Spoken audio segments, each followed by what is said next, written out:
Es muy importante lo que tenemos y por eso, para seguir conociendo, porque la mejor prevención es conocer sobre un tema, tenemos preparada una entrevista ya.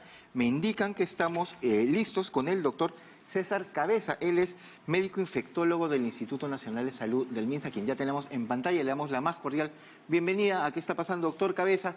Muy buenas noches. La primera pregunta que le queríamos dar es, estamos en pleno cambio de clima, al menos aquí en la capital, y mucha gente podría confundir un resfrío común o incluso un potencial COVID con los síntomas del dengue. ¿Cómo puedo distinguir entre la sintomatología de uno y otro para poderme ir a prevenir y recibir la atención médica correspondiente? Buenas noches. Buenas noches, doctor Sí, Cabeza. buenas noches.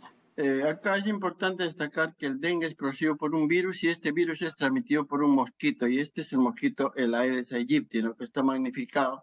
Y este mosquito cumple su ciclo biológico en el agua, tanto en las casas como en la periferia de las casas donde hay agua limpia, ¿no? Entonces es importante conocer eso. Entonces, si hay un lugar o la persona está en una zona donde está circulando este mosquito y hay otros casos de dengue y empieza a tener síntomas como fiebre, dolor de cabeza, dolor retroocular, dolor osteomuscular o aparece rash en la piel, uno debe sospechar que sea dengue. Obviamente, cuando empieza cualquier enfermedad puede empezar con fiebre como el COVID, la leptospira, etcétera, pero es importante considerar el contexto epidemiológico y las manifestaciones clínicas para considerar el diagnóstico de dengue. Ahora, otra cosa importante es que aparece la fiebre, el malestar, y algunos 2, 3 días puede pasar y hay una aparente mejoría de la fiebre, pero pueden aparecer signos de alarma. Eso sí es diferente a las otras enfermedades.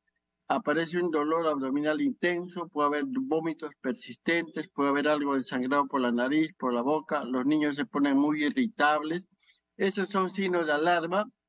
Significa que esa persona, si no es atendida oportunamente, podría ir a un shock. Entonces, esas personas deberán ir a un hospital. Como ustedes han mencionado, en Lima la mortalidad es aún cero porque hay acceso a los servicios. Entonces, si hay una atención oportuna y adecuada, en realidad el manejo del dengue es factible y se evitan las complicaciones. No hay un tratamiento específico, no hay un antiviral, no se deben tomar antibióticos, pero sí, cuando hay estas manifestaciones uno debe tomar bastante líquidos y estar pendiente si orina o no orina para saber si están bien hidratados. Y si hay signos de alarma, ir a un establecimiento de salud.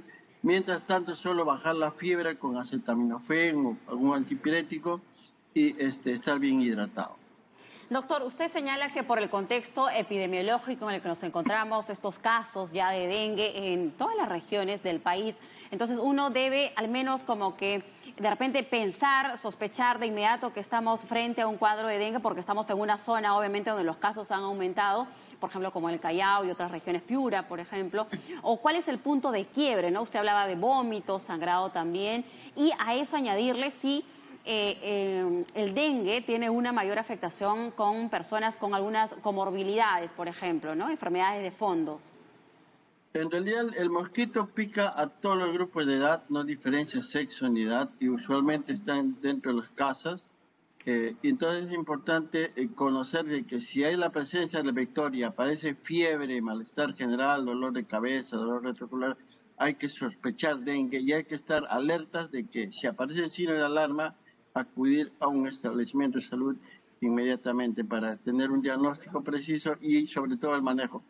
Y el manejo es clínico en realidad. Como he dicho, no hay un tratamiento específico. Lo que se hace es hidratar al paciente cuando tiene signo del alarma y se le controla la presión arterial media y si la evolución es favorable, manteniendo esa presión arterial en realidad va a ir bien el paciente, ¿no? Y eso es lo que está ocurriendo en los casos de Lima.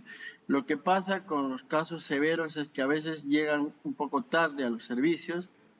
Entonces, cuando llegan tarde ya, después de manifestar los signos de alarma y entra en shock, es bien complicado sacar aún en una unidad de cuidados intensivos, el tratamiento es muy complicado.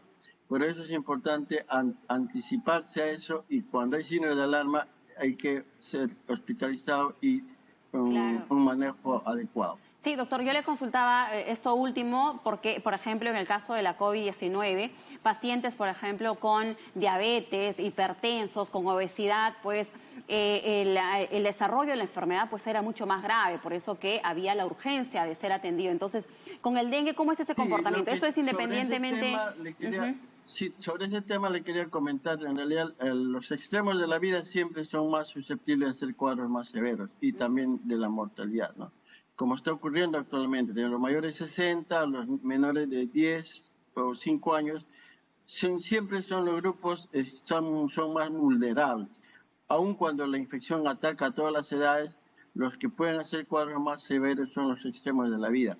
Y otro tema que ocurre es de que en zonas donde ya ha habido dengue en años anteriores o meses anteriores, como es en Costa Norte o en la Amazonía, si hay una infección por segunda vez en la misma persona, el riesgo de hacer cuadros severos es mayor. En el caso de Lima, en realidad, en el 2005 hubo una epidemia en Comas, se limitó, luego ha habido pequeños brotes, no había una gran población afectada, pero en la medida que aparezca en los próximos años otros serotipos circulando, pueden haber cuadros severos. Y por eso es importante el control vectorial, y ya se ha enfatizado en la necesidad de controlar al vector en su fase larvaria, cuando está en el ciclo biológico en las casas, en el agua. Hay que tapar los recipientes para evitar que el mosquito pueda poner sus huevos ahí, porque mucha gente no tiene acceso al agua. Y cuando ya el tema es muy poco controlable, porque hay muchos casos, una densidad vectorial muy grande, en esos casos sí ya amerita la fumigación, pero igual la contribución de las familias, las autoridades locales y regionales es importante para una acción conjunta. Muy bien, doctor, muchísimas gracias. Ha sido bastante claras las recomendaciones también sobre este tema. Le agradecemos al doctor Cabezas por tan completo informe sobre esto. Así que a no bajar la guardia, hidratarse como recomienda el médico y nunca dar por supuesto que el dengue no le va a dar a uno.